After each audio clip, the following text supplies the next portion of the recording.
অনেকক্ষণ ধরে আপনি ট্রেনের সিটে বসে আছেন, আপনার কোমরের যন্ত্রণা করছে বা পা দুটো হয়তো যন্ত্রণা করছে, তবু আপনি বসে আছেন অনেকক্ষণ ধরে।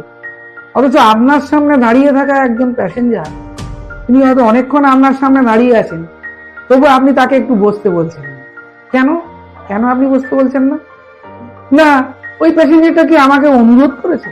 আমাকে বসার জন্য অনুরোধ করুক, আমাকে রিকোয়েস্ট করুক, তবে তাকে বসতে দেবো। এটা কি ধরনের মানসিকতা, কি ধরনের শিক্ষা আমাদের? আমার সামনে যদি একজন প্যাসেঞ্জার, একজন মানুষ অনেকক্ষণ দাঁড়িয়ে থেকে কষ্ট পায়, আমার নিজের বিবেক বোধ থেকেই তাকে আমাকে বসতে বলা উচিত, তাকে বসতে দেওয়া উচিত। হ্যাঁ, অনেক প্যাসেঞ্জাররা দেয়, বসতেও দেয়, কিন্তু অনেকেই আছে নিজের কোনোভাবেই তাকে একটু বসার জায়গা দেয় না। এটা একটা খুব অমানবিক ব্যাপার। তাই যারা আমরা দাঁড়িয়ে থাকবো, শুধুমাত্র সেই দাঁড়িয়ে থাকা প্যাসেঞ্জার বসে থাকা প্যাসেঞ্জারের কাছে অনুরোধ করবে, এমনটা যেন না। তাহলে বসে থাকা প্যাসেঞ্জারেরও একটা কর্তব্য আছে।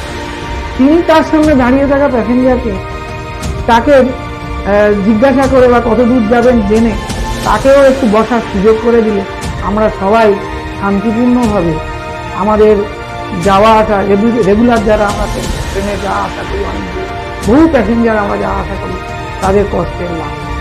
তাই সবাইয়ের কাছে আহ্বান করব, সবাই অন্যের কথা ভাবুন, অন্যের কথা ভাবুন, অন্যকেও একটু যাতে সুস্থভাবে সে নিজের জার্নি করতে পারে, তার সুবিধা আমরা একে অপরকে দেব। আমরা অনেকেই দেখি, কিন্তু আবার অনেকেই দেখি না, সেই জন্যই এই কথাগুলো বললাম। কিছু মনে করবেন না, যাত্রাপথে একে অপরকে সাহায্য করুন। নতুবা আমাদের অনেক সময় এই ছোট্ট একটা বিষয়কে কেন্দ্র করে ট্রেনের মধ্যে ভীষণ বিশৃঙ্খলা এবং হাতাহাতি মারামারির পর্যায়ে পৌঁছে, সেটা অনেক সময় প্রশাসনিক স্তরে পৌঁছে যায়। তাই আমাদের এই ছোট ছোট ভুলগুলোকে আমরা যদি সংশোধন করে নিতে পারি, তাহলে আমাদের জীবন অনেক শান্তিপূর্ণ হয়ে উঠবে।